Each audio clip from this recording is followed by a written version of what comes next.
Alors bonjour à tous, on se retrouve aujourd'hui pour parler de conseils méthodologiques et à propos des illustrations en écrit 2. Donc l'illustration, ça concerne plus précisément la deuxième partie de rédaction d'un bloc en écrit 2 quand on attaque la rédaction des parties.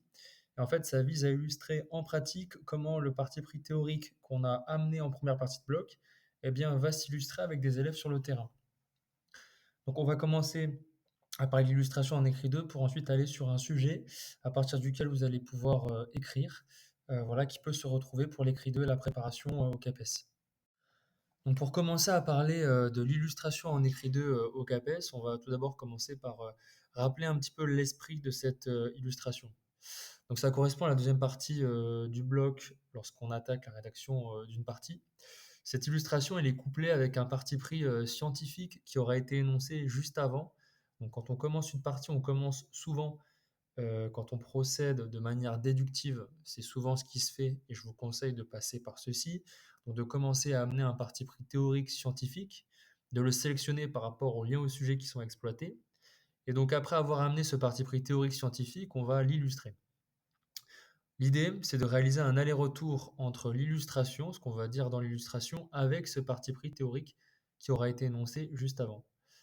En fait, on doit voir comment le parti pris, il va s'illustrer en absa et en apprentissage chez les élèves par rapport aux liens au sujet qui sont exploités. Donc, plus que de parler des apprentissages, il vaut mieux ne pas se déconnecter du sujet, même si on parle d'apprentissage, mais de tout de même exploiter les liens au sujet prioritairement. Au CAPES, donc ça fait figure de levier, c'est-à-dire qu'on doit insister sur comment on fait apprendre les élèves. Donc il faut insister sur les conditions qui sont favorables aux apprentissages. On essaye de ne pas faire passer sa tâche pour magique en disant que le levier se suffit à lui-même et donc il ferait apprendre automatiquement les élèves. Je vous invite dans vos manières de rédiger à passer par du dans la mesure où, dans ce cas, à ces conditions en vraiment cherchant à expliciter les conditions par lesquelles vous faites apprendre, vous cherchez à faire apprendre vos élèves. Parler au conditionnel peut aussi aider. Le levier il doit être sélectionné et exploité par rapport au lien au sujet. Donc quand vous choisissez un levier, il faut le choisir par rapport à votre sensibilité, mais aussi par rapport à ce que ça peut vous permettre de faire dire du sujet. Les liens au sujet qui sont exploités en copie, eh bien, ils doivent être initiés par rapport au levier que vous avez choisi. Et donc choisir un levier, c'est réfléchi par rapport au lien au sujet que vous cherchez à dire au correcteur sur la copie. Pour amener plus de concret maintenant, on va voir comment s'organise l'illustration. D'abord, il faut cadrer, c'est-à-dire qu'on va présenter ce qu'on a sélectionné donc dans notre illustration. On va commencer par la typologie d'élèves. Donc cette typologie d'élèves, elle doit être sélectionnée et réfléchie par rapport au lien au sujet qu'il s'agit d'exploiter. Autrement dit, il ne s'agit pas uniquement de parler d'élèves de collège ou de lycée professionnel, il faut s'appuyer sur des caractéristiques saillantes pour vraiment chercher à dire en quoi cette population ou ces caractéristiques interrogent le sujet. Le cadre de pratique également, donc il faut poser une situation d'apprentissage, une réflexion à l'échelle de la séquence, du parcours de formation, ça peut aussi être interdisciplinaire, aussi dans le cadre de l'évaluation, de l'AS. Je vous invite à diversifier les cadres de pratique. Il faut aussi réfléchir à l'APSA, au champ d'apprentissage dans lequel on se situe en illustration. Je vous invite aussi à les diversifier, car les APSA, les champs d'apprentissage, proposent des acceptions différentes du sujet. Donc par là, ça permet d'entendre le sujet différemment en fonction du cadre de l'APSA dans lequel on se situe. Donc je vous invite à varier aussi les champs d'apprentissage et à réfléchir au sujet par rapport à ce qu'on peut en entendre par les champs d'apprentissage. Pour continuer, donc il faut sélectionner ces caractéristiques et les expliciter donc pour exploiter des liens au sujet. C'est le moment aussi pour faire le lien avec les textes officiels, les attendus de fin de cycle, de lycée. En tout cas, il faut nommer les apprentissages.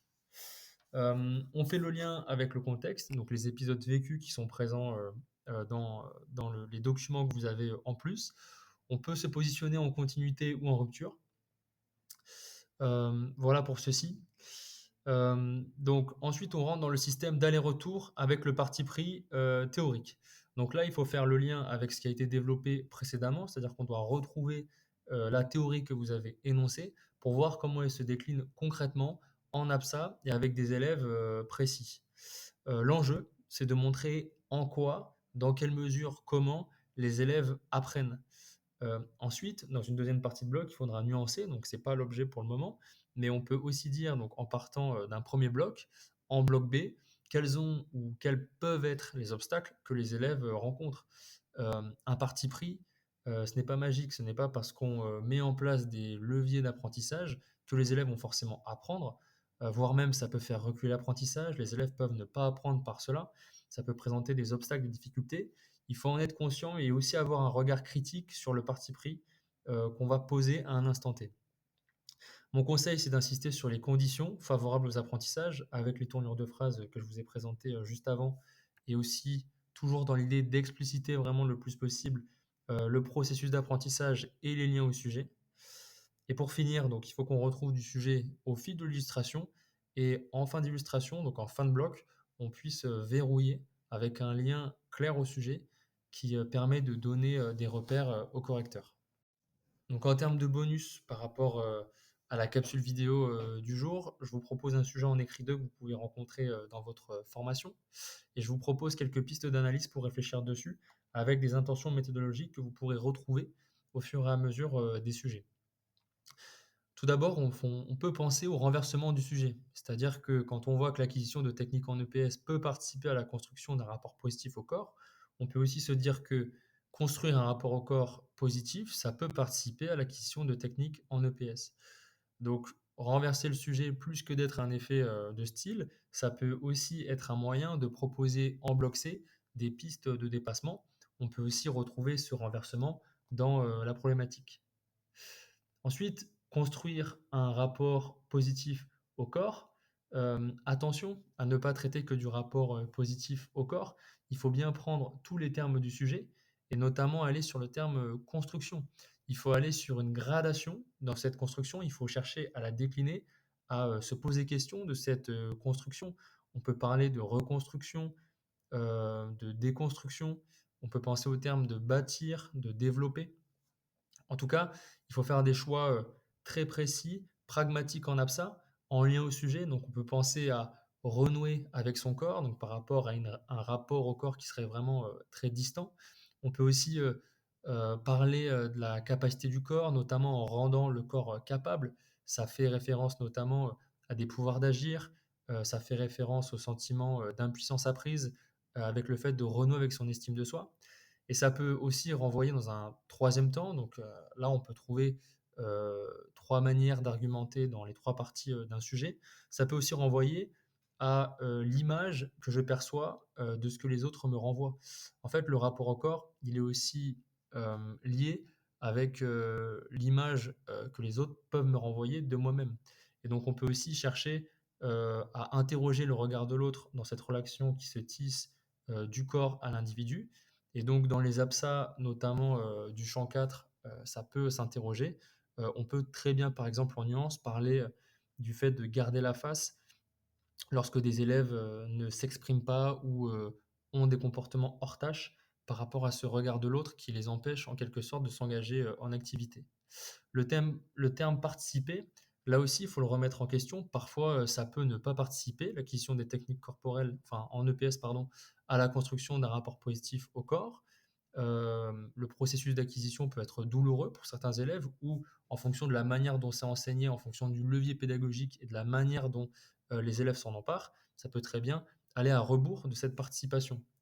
Quand on parle aussi de participation, ça renvoie à une dimension donc active ou passive, et on peut très bien, sans substituer les termes du sujet, chercher à interroger le sens du terme participer. Est-ce que ça produit? Est-ce que ça oriente? Donc ça, ce serait plutôt une dimension active. Ou est-ce que ça influence? Est-ce que ça insinue? Ça, c'est une dimension plus faible, plus passive. Idem, donc traiter de tous les termes du sujet avec l'acquisition de techniques en EPS et non pas parler uniquement des techniques en EPS. Euh, Cependant, quelques pistes de réflexion autour euh, de techniques, c'est pluriel. Donc on peut penser à plusieurs techniques qui seraient acquises au fur et à mesure du parcours de formation en séquence, donc ne pas rester limité en absa. Ce serait aussi possiblement des techniques qui résonneraient avec des techniques passées, donc hors EPS ou en EPS, donc avec des séquences antérieures ou avec le sport hors scolaire. Ça peut être aussi plusieurs techniques en même temps. Il peut y avoir, des différences dans les rythmes d'apprentissage. Peut-être que des élèves peuvent passer à la nouvelle technique que l'enseignant veut enseigner, quand, d'autres élèves restent bloqués, à la technique qui a été antérieurement enseignée. Donc là, on peut aller sur, la question des stades d'apprentissage, et aussi sur la conception critique, d'un enseignement et d'un levier pédagogique, par exemple. La technique, ça renvoie aussi au fait de satisfaire à un but avec efficacité et efficience. Donc là, on peut faire le lien avec le corps capable qu'on a énoncé juste avant. La technique aussi, elle s'enracine dans une culture. On peut faire le lien avec l'authenticité des champs d'apprentissage et avec le rapport au corps positif qui peut se prolonger hors EPS, qui va se retrouver ailleurs et plus tard. Donc c'est important aussi d'avoir de cultiver les relations de plaisir authentiques, culturelles avec les techniques, de manière à ce que les élèves puissent avoir envie de les retrouver plus tard et ailleurs. Et les techniques, ça fait aussi référence, à des techniques qui sont, situées, au sein d'une communauté, au sein d'un groupe qui fait référence à des valeurs.